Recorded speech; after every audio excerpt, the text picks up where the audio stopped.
أعطونا 1% تعيش. لما خشيت البيت فإلا الأولاد يقولوا لي عمو بنتك نجود ضربتها سيارة. الحادث ب 18/10/98 حاليا اللي هو اسمه خط 90. السيارات تمشي عليه بسرعة رهيبة جدا، وعدة أشخاص فارقوا الحياة عليه ومنهم من أصابته الإعاقة. فكانت مع أخوانها فما صبرت، كان المس تبعتها أو المعلمة معطيتها ورقة من الفرحة، ما استنت فلتت من أيدين أخوانها وقطعت الشارع. كانت سيارة شحن صغيرة سرعة 130 ضربتها على الرأس، وكان المخ تبعها أو الدماغ كان بركة مية، كان شبه ميت. أعطونا 1% تعيش. كانت نار في جوايا تقيل شو يعني، اللي كل تفكيري إني أشوف إنها تصحى، إني أحضنها، هذا كل تفكيري.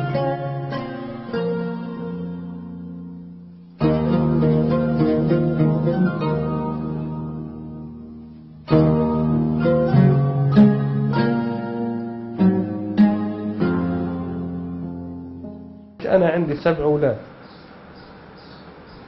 2 و5 أولاد، وأنا وزوجتي، وهذا بدرس، وأنا عاطل عن العمل، عاطل عن العمل.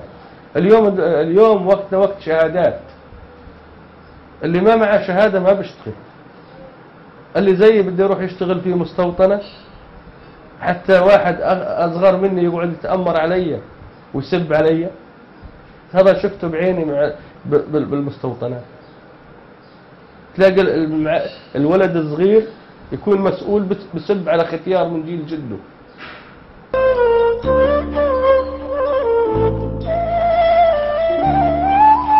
دقيت عدة أبواب، ومن ضمنهم إعفاء جمركي لحالة البنت، وبعد مرار 3 سنوات، بعد 3 سنوات بالمطالبة في هذا الأمر حصلت عليه يعني مش أقل من 500 شيكل لعلبة الدواء اللي هلقيت، تاخذ حبة باليوم. هذا الدواء إذا ما بتشربه بتصير زي الذبيحة لما بتذبحها في عندها رعشة، يعني عدم اتزان بالمشية. إذا بتنزل الدرج بتنزل بسرعة، يعني من غير تقييم للنزول. فعدة مرات وأقربها اليوم يعني كانت وهي نازلة على الدرج دبت. تمشي على غير وعي، تمشي بدك تلحقيها، بدك تمسكيها، مشيها ركب مش مشي طبيعي. أنا كنت راجع بيها دكتور أسنان، مرتين خطت معايا بالسوق لأنها ماشية سريع، ماشية هرولة، أمنش عليها. يعني بتجي معايا بتقع لا سمح الله، بتنكسر ايدها، بتنكسر رجلها.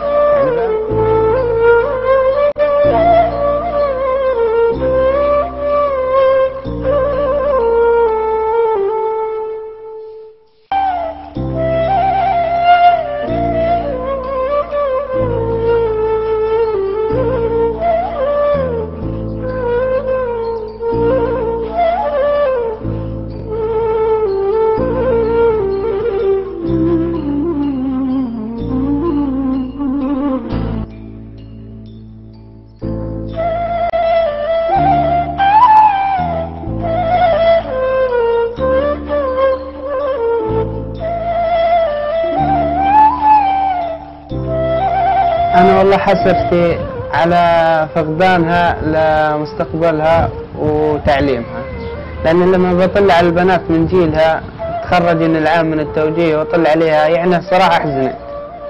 بده المدير يكتبني على ورقة أو يوقعني على ورقة إذا طالب أو طالبة دفعها ووقعت على الأرض تخلي مسؤوليته، وهذا يعني أي أب ما يقبل هذا الشيء. بينادوا عليها معاقة، الإنسان بداخله بنحرق. فهذيك اللحظة يعني كنت أقسم بالله مجروح وما يعلم بالشيء إلا صاحب.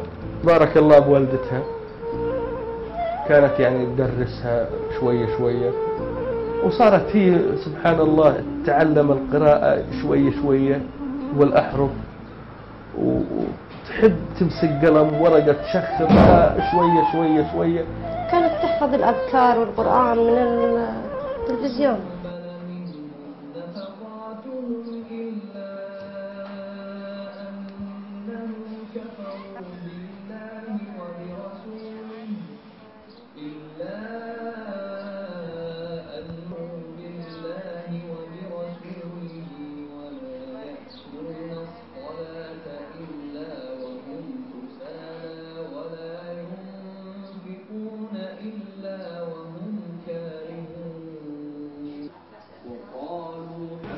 أحب كل الناس.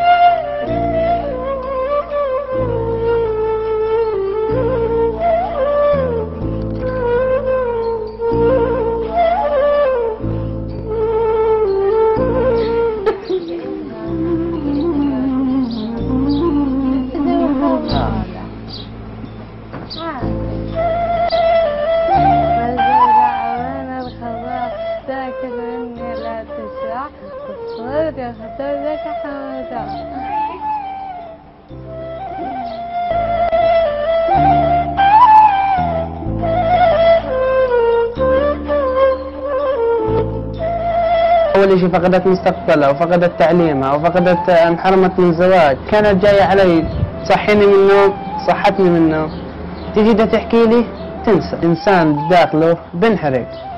البيت اللي أنا ساكن فيه هذا بيت للعائلة مش ملكي.